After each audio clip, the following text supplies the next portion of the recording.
അതിനുശേഷം 14.5 മണിക്കൂർ സർജറി കൊണ്ട് എൻ്റെ കാല് എനിക്ക് തുന്നിച്ചേർത്ത് തന്നു. എൻ്റെ പൊട്ടിപ്പോയ മുട്ട് 8 പീസായി പോയ മുട്ടിനകത്തുനിന്ന് ഒരു പീസ് പുറത്തു പോയി. ആ പീസ് ഒഴിവാക്കിക്കൊണ്ട് ഞാൻ എൻ്റെ ചെറുപ്പമല്ലേ, നിൻ്റെ വേറെ മുട്ടൊന്നും മെറ്റൽ ഇതൊന്നും ഇടണ്ട, അതുകൊണ്ട് നിൻ്റെ മുട്ട് തന്നെ അത് ഉള്ളത് കൂട്ടി തുന്നിത്തരാമെന്നും പറഞ്ഞിട്ട് ആ ഡോക്ടർ കൂട്ടി തുന്നിത്തന്നു. പിന്നെ കാലിൻ്റെ വിരലുകൾ ഇങ്ങനെ ഒരു പ്ലേറ്റിൻ്റെ മുകളിൽ 7 സ്ക്രൂ ഉണ്ട്. ആ സ്ക്രൂവിൽ ഇങ്ങനെ പ്ലേറ്റിൽ ഇങ്ങനെ പിറക്കി വെച്ചേക്കുക. എന്നിട്ട് ഇങ്ങനെ 7 സ്ക്രൂ ഇട്ട് മുറുക്കി വെച്ചേക്കുക. അപ്പോൾ അതിന് ഇത് ചെയ്ത ഡോക്ടർ പിറ്റേ ദിവസം എൻ്റെ പോസ്റ്റ് എക്സ്റേ എടുത്തപ്പം ഡോക്ടർ പറഞ്ഞു, ഇത് ഞാൻ 14.5 മണിക്കൂർ സർജറി ചെയ്ത് എനിക്കൊന്നും അറിയത്തില്ല, നിൻ്റെ കാൽമുട്ടും പാദങ്ങളും ഞാൻ വെറുതെ ഇങ്ങനെ ഒരു പ്ലേറ്റിൻ്റെ മുകളിൽ പിറക്കി വെച്ചിട്ടേ ഉള്ളൂ. എൻ്റെ അനിയനെ കെട്ടിപ്പിടിച്ചിട്ട് ഡോക്ടർ പറയുക, ഇതെന്തോ മിറാക്കിളാണ്, നിങ്ങൾ ആരോടാ പ്രാർത്ഥിക്കുന്നത്, നിങ്ങളുടെ പ്രാർത്ഥന എനിക്ക് വേണ്ടിയിട്ടും പ്രാർത്ഥിക്കണം എന്ന് പറഞ്ഞു. പരിശുദ്ധ അമ്മ വഴി എൻ്റെ ജീവിതത്തിൽ വന്ന അനുഗ്രഹങ്ങൾക്ക് ആദ്യമേ തന്നെ ഞാൻ നന്ദി പറയുകയാണ്. ഞാൻ മെജോ, ആലക്കോട് പരപ്പ, കണ്ണൂർ ജില്ലയിലെ ആലക്കോട് പരപ്പയിൽ നിന്ന് വരുന്നു. ഞാൻ അമ്മ വഴി എൻ്റെ ജീവിതത്തിൽ വന്ന വലിയൊരു അത്ഭുതം ഞാൻ പറയുകയാണ്. ഞാൻ 18 വർഷമായി മുംബൈയിൽ ജോലി ചെയ്യുന്ന ഒരു സ്റ്റാഫ് നേഴ്സായിരുന്നു. ഫാർമസ്യൂട്ടിക്കൽ സെക്ടറിൽ നല്ല രീതിയിൽ വർക്ക് ചെയ്യുന്ന ഒരു സ്റ്റാഫ് നേഴ്സായിരുന്നു. ഞാൻ മുംബൈയിൽ വെച്ച് നടന്ന ഒരു ആക്സിഡൻറ്റ്, എനിക്ക് ഒരു വീട് മേടിക്കാനായി ഞാൻ പോയതാണ്. 2ാം നിലയുടെ മുകളിൽ നിന്ന് താഴെ വീണ് എൻ്റെ വലതുവശം മുഴുവൻ തകർന്നുപോയി. എൻ്റെ ഈ താടി 2ആയിട്ട് പൊട്ടിയകന്നു. എൻ്റെ കണ്ണ് ഒരു പകുതി പുറത്തു വന്നു. എൻ്റെ കൈ ഊരിപ്പോയി. കാൽമുട്ട് പൊട്ടി തകർന്നൊരു 8 പീസായിപ്പോയി. കാലിൻ്റെ പാദങ്ങൾ ഞുറുങ്ങിപ്പോയി. അങ്ങനെ കിടന്ന അവസ്ഥയിൽ എൻ്റെ പെങ്ങൾ ഇവിടെ ഉടമ്പടി എടുത്തിട്ട് പ്രാർത്ഥിക്കുന്ന അവസ്ഥയിലായിരുന്നു. ഉടമ്പടി എടുത്തിട്ടുണ്ടായിരുന്നു മുമ്പ്. അപ്പോൾ എനിക്കിതിലൊന്നും വലിയ വിശ്വാസമൊന്നും ഇല്ലായിരുന്നു. ഉടമ്പടി എന്താണെന്ന് എനിക്കറിയില്ലായിരുന്നു. അപ്പോൾ ഇത് ഞാൻ വീണ പാടെ പെങ്ങൾ എൻ്റെ ആ ഫോട്ടോയുമായി ഇവിടെ ഓടി വന്നു.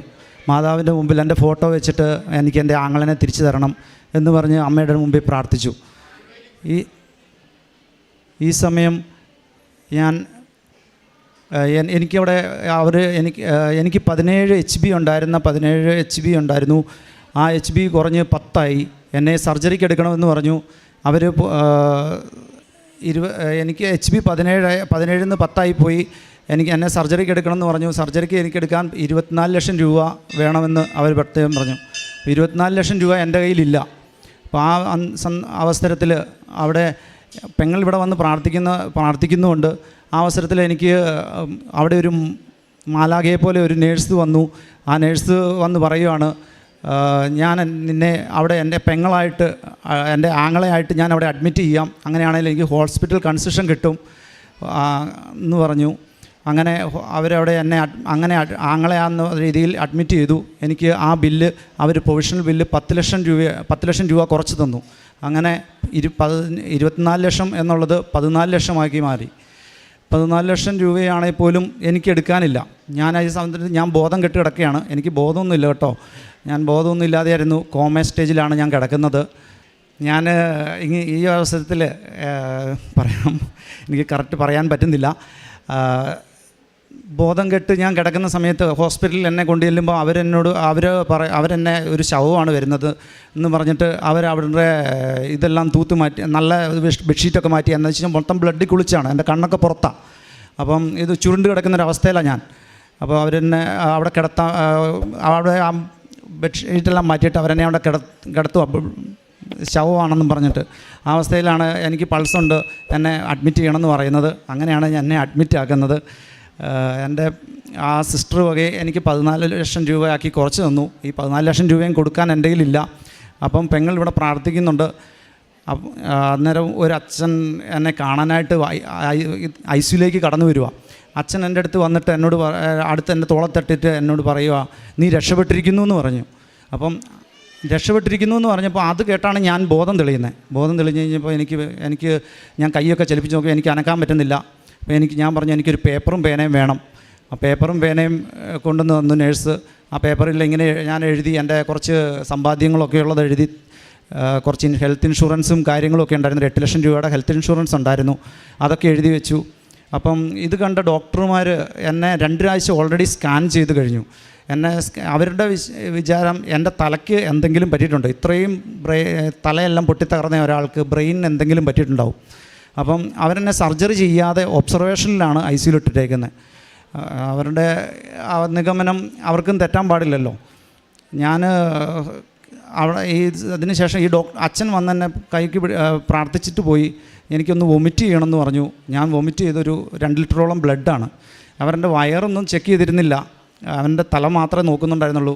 Wire scan ചെയ്തിട്ടുണ്ടായിരുന്നില്ല. അപ്പം വയറിൽ നിന്ന് ഒരുപാട് ബ്ലഡ്, ഞാൻ ഈ പൊട്ടിയാകുന്നത് കൊണ്ട് എൻ്റെ ബ്ലഡ് മുഴുവൻ ഞാൻ കുടിച്ചുകൊണ്ടിരിക്കുകയായിരുന്നു. ഉള്ളിലേക്ക് എൻ്റെ വയറിലേക്ക് പോയിക്കൊണ്ടിരിക്കുന്നത്, ലങ്സിൽ പോകാതെ, ഒരു തുള്ളി പോലും ലങ്സിൽ പോകാതെ എൻ്റെ ആ ബ്ലഡ് മുഴുവൻ, എനിക്ക് നാവൊന്നും അനക്കാൻ പറ്റില്ല. മൊത്തം നീര് വെച്ച് മുഖമൊക്കെ ഒരു വികൃതമായി.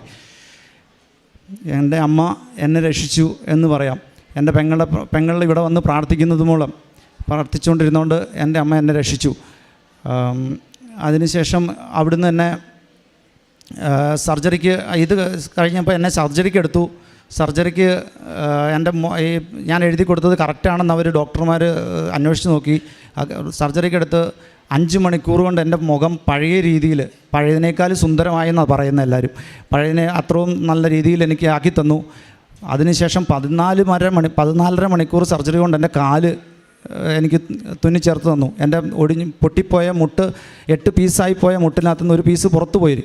ആ പീസ് ഒഴിവാക്കിക്കൊണ്ട് ഞാൻ എൻ്റെ ചെറുപ്പമല്ലേ, നിൻ്റെ വേറെ മുട്ടൊന്നും മെറ്റൽ ഇതൊന്നും ഇടണ്ട, അതുകൊണ്ട് നിൻ്റെ മുട്ട് തന്നെ അത് ഉള്ളത് കൂട്ടി തുന്നിത്തരാമെന്നും പറഞ്ഞിട്ട് ആ ഡോക്ടർ കൂട്ടി തുന്നിത്തന്നു. പിന്നെ കാലിൻ്റെ വിരലുകൾ ഇങ്ങനെ ഒരു പ്ലേറ്റിൻ്റെ മുകളിൽ 7 സ്ക്രൂ ഉണ്ട്. ആ സ്ക്രൂവിൽ ഇങ്ങനെ പ്ലേറ്റിൽ ഇങ്ങനെ പിറക്കി വെച്ചേക്കുക. എന്നിട്ട് ഇങ്ങനെ 7 സ്ക്രൂ ഇട്ട് മുറുക്കി വെച്ചേക്കുക. അപ്പോൾ അതിന് ഇത് ചെയ്ത ഡോക്ടർ പിറ്റേ ദിവസം എൻ്റെ പോസ്റ്റ് എക്സ്റേ എടുത്തപ്പം ഡോക്ടർ പറഞ്ഞു, ഇത് ഞാൻ 14.5 മണിക്കൂർ സർജറി ചെയ്ത് എനിക്കൊന്നും അറിയത്തില്ല, നിൻ്റെ കാൽമുട്ടും പാദങ്ങളും ഞാൻ വെറുതെ ഇങ്ങനെ ഒരു പ്ലേറ്റിൻ്റെ മുകളിൽ പിറക്കി വെച്ചിട്ടേ ഉള്ളൂ. എൻ്റെ അനിയനെ കെട്ടിപ്പിടിച്ചിട്ട് ഡോക്ടർ പറയുക, ഇതെന്തോ മിറാക്കിളാണ്, നിങ്ങൾ ആരോടാ പ്രാർത്ഥിക്കുന്നത്, നിങ്ങളുടെ പ്രാർത്ഥന എനിക്ക് വേണ്ടിയിട്ടും പ്രാർത്ഥിക്കണം എന്ന് പറഞ്ഞു.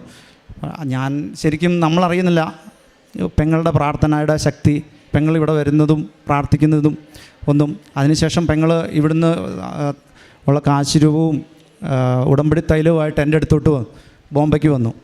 ഞാൻ ഒരു ഡിസംബർ 8-ാം തീയതിയാണ് ഞാൻ വീഴുന്നത്. ഡിസംബർ 8 തൊട്ട് ഡിസംബർ 25-ാം തീയതി ആയപ്പോഴത്തേനും എൻ്റെ പെങ്ങൾ എൻ്റെ കാലിൽ ഈ തൈലവും ഒക്കെ പുരട്ടി എന്നും പ്രാർത്ഥിക്കും. എനിക്ക് വലിയ വിശ്വാസം അതിലൊന്നും ഇല്ലായിരുന്നു. ആദ്യമൊന്നും എനിക്ക് അറിയത്തില്ലായിരുന്നു, വിശ്വാസമൊന്നുമില്ലായിരുന്നു. അപ്പം പ്രാർത്ഥിക്കുന്നതിൻ്റെ ഫലമായി ഞാൻ ഡിസംബർ 25-ാം തീയതി എല്ലാവരും ക്രിസ്മസിന് പള്ളിയിൽ പോയിരുന്ന സമയത്ത് ഞാൻ ആദ്യമായിട്ട് വീൽ ചെയറിൽ എഴുന്നേറ്റിരുന്ന് കുർബാന കണ്ടു. വീൽ ചെയറിൽ പോയി കുർബാന കണ്ടു. ഹാളിൽ വന്നിരുന്ന് TV-യിൽ കുർബാന കണ്ടു. അതിനുശേഷം എൻ്റെ റിക്കവറി വളരെ ഫാസ്റ്റായിരുന്നു. ഏകദേശം 3 മാസം കൊണ്ട് ഞാൻ പൂർണ്ണമായും റിക്കവറായി. ഞാൻ വാക്ക് സ്റ്റിക്കിൻ്റെ സഹായത്തോടെ തിരിച്ച് ജോലിയിൽ കയറി.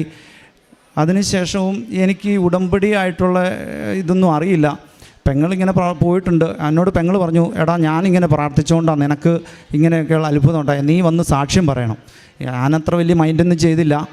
അതിനുശേഷം 1 വർഷം കഴിഞ്ഞപ്പം എനിക്ക് ഏകദേശം നെക്സ്റ്റ് ഇയർ ആ സമയമായപ്പം എനിക്കൊരു ഉറക്കമില്ലായ്മയൊക്കെ വന്നു.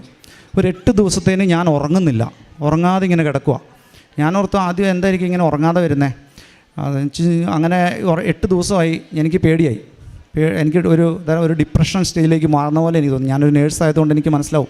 അപ്പോൾ ഞാൻ പെട്ടെന്ന് പോയി സൈക്കാട്രിസ്റ്റിനെ കണ്ടു. സൈക്കാട്രിസ്റ്റ് പറഞ്ഞു, നിനക്ക് ഇതൊരു തരം PTSD എന്ന് പറയുന്ന ഒരു രോഗാവസ്ഥയാണ്, അതായത് പോസ്റ്റ് ട്രോമാറ്റിക് സ്ട്രെസ് ഡിസോർഡർ. അത് നേഴ്സുമാരായിട്ടുള്ളവർക്കറിയാം. ഇങ്ങനെ വലിയ വീഴ്ചകളൊക്കെ പറ്റുന്നവർക്ക് വരുന്ന ഒരു പേടി ഉള്ളിൽ തട്ടിയിട്ടുള്ളൊരു അസുഖമാണ്. അത് നീ ഈ സമയമാകുമ്പോഴായിരിക്കും നിനക്ക് വരുന്നത്. ചിലപ്പോൾ അത് തന്നെ നിനക്കത് കണ്ടിന്യൂസ് ആയിട്ട് മെഡിസിൻ എടുക്കേണ്ടി വരും. അടുത്ത വർഷം ആകുമ്പോൾ ചിലപ്പോൾ ഇതിനും കൂടി വരും എന്ന് പറഞ്ഞു. അപ്പം ഞാൻ ഇപ്പോൾ വളരെ പേടിച്ചു. ഞാൻ അന്നേരം തന്നെ ലീവിന് അപേക്ഷിച്ചു.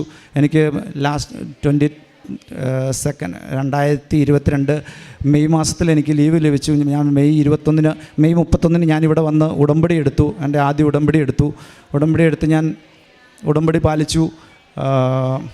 2023 ഡിസംബർ 8-ാം തീയതി ഞാനിവിടെ വന്ന് നമ്മുടെ അഖണ്ഡ ജപമാലയിൽ 25 കിലോമീറ്റർ ഞാൻ ഈ കാലുകൊണ്ട് വിത്തൗട്ട് സ്റ്റിക്കിൻ്റെ സഹായത്തോടെ ഒരു ചട്ടുമില്ലാതെ എന്നെ എൻ്റെ അമ്മ പൂർണ്ണമായി നടത്തി.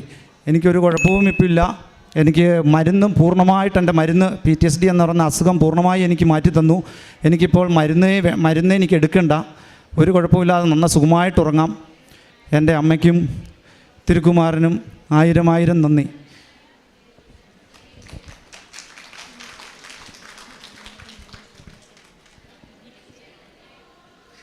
ഒപ്പം എന്നെ അന്ന് സഹായിച്ച എന്നെ നേഴ്സ്, അന്ന് എന്നെ ഹോസ്പിറ്റലിൽ അഡ്മിറ്റ് ചെയ്യുമ്പം സഹായിച്ച ഒരു നേഴ്സിൻ്റെ കാര്യം ഞാൻ പറഞ്ഞിരുന്നല്ലോ. ആ നേഴ്സിന് 10 വർഷമായിട്ട് കുട്ടികളില്ലായിരുന്നു. ഞാനന്ന് ഉടമ്പടി എടുക്കാൻ വരുമ്പം അവിചാരിതമായിട്ട് അവരും ഉണ്ട് ഇവിടെ ഉടമ്പടി എടുക്കാൻ വരുന്നു. അപ്പോൾ ഞാൻ 5 നിയോഗം എൻ്റേത് എഴുതി. അപ്പോൾ എന്നാൽ പിന്നെ ഇവർക്കും വേണ്ടിയിട്ടും ഞാനെന്തെങ്കിലും പ്രാർത്ഥിക്കണമല്ലോ എന്ന് എഴുതി. അവരുടെ ഒരു നിയോഗമായിട്ട് അവർക്ക് മക്കളുണ്ടാകണമെന്ന് പറഞ്ഞ് ഞാനത് എഴുതി. ഇന്നിപ്പം അവർക്ക് കുട്ടിയുണ്ടായി 10 മാസമായി, ഒരു ആൺകുട്ടിയെ കൊടുത്തു. ഒപ്പം ഞാൻ മുംബൈ സ്ഥിരതാമസമാക്കാൻ വേണ്ടിയാണ് വീട് വാങ്ങാൻ പോയത്. ആ വീട് എന്നുള്ള സ്വപ്നം ഉപേക്ഷിച്ചു. എൻ്റെ ഭാര്യ OET എഴുതി. അവൾക്ക് OET ലഭിച്ചു. അയർലൻഡിൽ പോയി. വിസയ്ക്ക് ചെറിയ തടസ്സമൊക്കെ ഉണ്ടായിരുന്നു. അതൊക്കെ ഞാൻ ഈ ഉടമ്പടിയിൽ എഴുതി വെച്ചിരുന്നു. അതെല്ലാം മാറ്റി എന്നെ ദൈവം അനുഗ്രഹിച്ചു. ഒപ്പം ഈ 8-ാം തീയതി ഫെബ്രുവരി 8-ാം തീയതി എനിക്കും വിസ പറ്റി ഫാമിലിയായിട്ട് ഞങ്ങൾ അയർലൻഡിലേക്ക് പോവുകയാണ്.